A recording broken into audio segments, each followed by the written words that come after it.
Good afternoon, everyone, and welcome aboard, and welcome to Carrick and Shannon. Thank God we've a great day to showcase Carrick and Shannon, the River Shannon, Frank Whitney's fabulous farm, Portsham Castle on the banks of the Shannon, a castle dating back to the 12th century, and Frank will tell us more about it. And the idea of this project is to find links between artists and farmers and explore that, I suppose, the synergy between artists and farmers and the commonalities and what makes them different, of what makes them, they say, similar. We just wanted to explore those values. So we have Christine Mackey here today, who is an artist and who's going to work with us on some of that. So I'm going to give you an introduction now to Christine. Because I'm from County Kearney and I'm come from a farming background, so being around land and nature is very close to my upbringing, really. And also it reflects back into my work as an artist.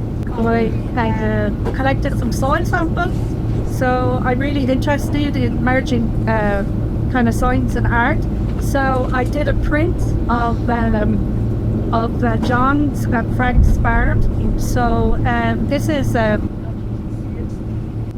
so basically it's a process called chromatography, and it was developed in the 1950s for farmers who were very poor in South Africa, and it was used to monitor or try to work out the health of the soil, so what needs to be put back into the soil. Because through the colours and the patterns, the shape and the form, they were able to read different levels of nutrients and minerals in that soil.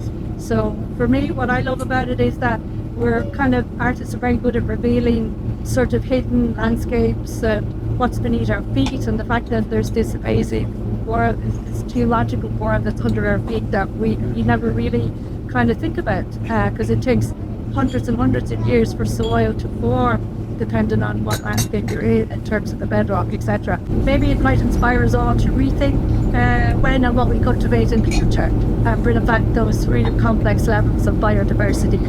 And yeah, that's kind of it. Yeah.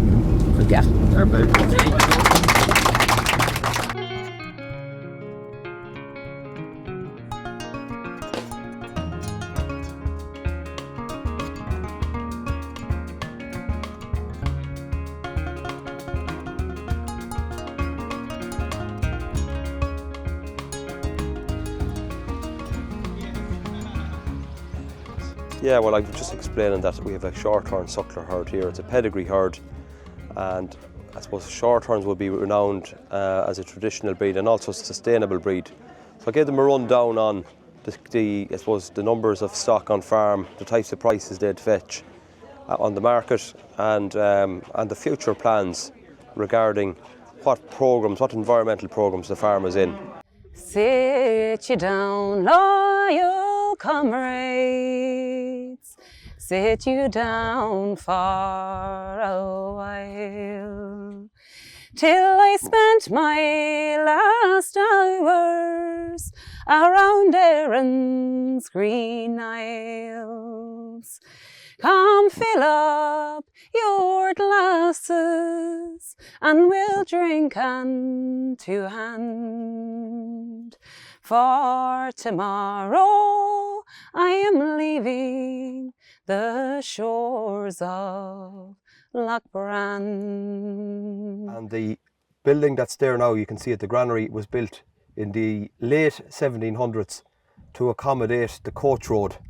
So the old Leitrim village to Carrick and Shannon road ran where everyone is parked now. The plans then that you're looking at over the next number of years, the granary building will be 2 self-catering units, a cafe in the middle, and then a 3-storey self-catering unit. I'm Brian Tracy in the Waterways Ireland, so I cover an area from Lough Allen down to Limerick. Waterways Ireland is one of the cross-border organisations that was developed in the back of the Good Friday Agreement. Our aim, I suppose, principally is the inland navigations of Ireland. We manage, maintain and develop 8 navigations across the island of Ireland. As a government agency, Waterways Ireland works hand in glove with local landowners and developers. It's a Frank's development here, it's a really iconic development and it's coming along brilliantly. It's going to be really, it'll tie in with the Blue, which I'll talk about in a second now, which is going to really transform this whole area. I've kind of made the decision that up until now the farm has been, a private farm. I've made the decision, to I suppose make the farm viable into the long term. I'm going to be opening up this piece of the farm effectively. It's a big decision, but the benefits I think are going to far outweigh the cons. So effectively there'll be thousands of people streaming through here. They'll have the opportunity to go down and have a coffee in the coffee shop, but they'll also get to come off the river, because the Blue is going to hug the river bank, like where we took the boat out earlier.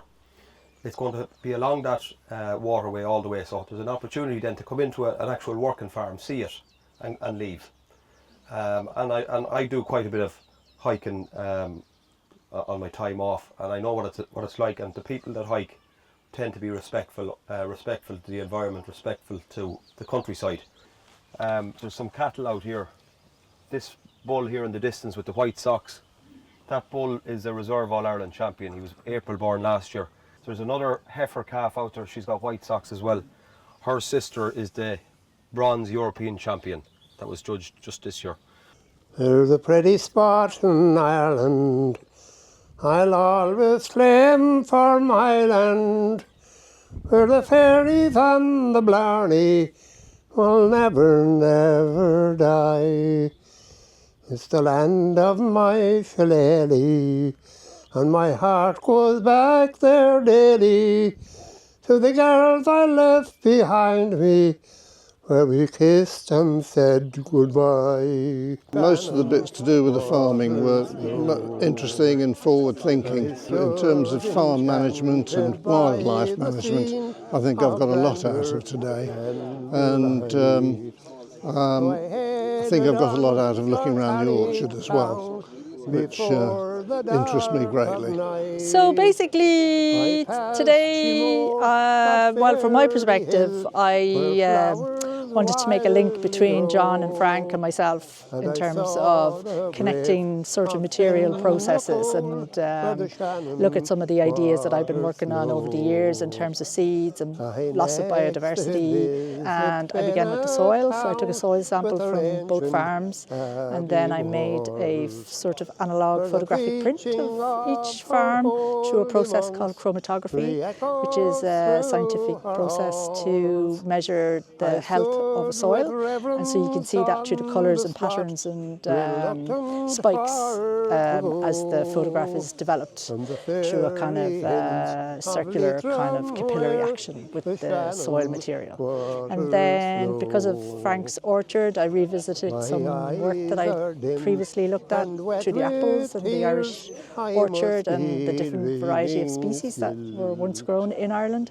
So I put together some images and prints and texts and hung them up at Frank's farm, just to give people an idea how strong the visual can be in terms of trying to think about what was lost or what could be gained again if we sort of rethought about what we plant. And so it's been great, and the feedback has been really interesting, and people have really liked the chromatography and the soil prints, and then the orchard and the black apples. So yeah, it's been very good. Well, first and foremost, it's lovely to meet our colleagues from Anna. That's to broaden the social entity of farming.